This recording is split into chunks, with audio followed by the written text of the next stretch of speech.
অপবিশ্বাসের সঙ্গে তার পর্দার রসায়ন ছিল বাংলা চলচ্চিত্রের এক অপরিহার্য সম্পদ। তারা ছিলেন যুগ যুগ ধরে স্মরণীয় প্রেম যুগলের মতন। ২০০৮ সালের প্রিয়া আর প্রিয়া তখন ঢালিউডের প্রেমের নতুন অধ্যায় সৃষ্টি করে। সাকিবের অভিনয় শুধু বাণিজ্যিক সাফল্যের জন্য নয়, শিল্পী হিসেবে তার গভীরতা ও স্বকীয়তার প্রমাণ জাতীয় চলচ্চিত্র পুরস্কার। ২০১০ সালে ভালোবাসলেই ঘর বাঁধা যায় না ছবির মাধ্যমে প্রথম জাতীয় সম্মান লাভ তার শ্রেষ্ঠত্বের প্রত্যয়ন।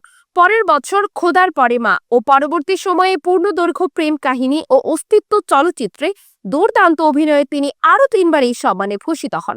মেরিল প্রথম আলো পুরস্কারে ৮বার শ্রেষ্ঠ অভিনেতার খেতাব পাওয়া, যা একজন পুরুষ অভিনেতার মধ্যে বিরল, তার অপরিসীম প্রতিভার সাক্ষ্য দেয়। শিল্পী থেকে শিল্পনেতা হওয়া ছিল শাকিব খানের আরেকটি অসাধারণ দিক। ২০১১ সালে বাংলাদেশ চলচ্চিত্র শিল্পী সমিতির সভাপতি নির্বাচিত হয়ে তিনি শিল্পী অধিকার ও চলচ্চিত্র মনোনয়নে দৃঢ় ভূমিকা রেখেছেন। শিল্পী সমিতিকে তিনি এক সুসংগঠিত মর্যাদাশীল প্রতিষ্ঠানে পরিণত করার জন্য অক্লান্ত পরিশ্রম করেছেন।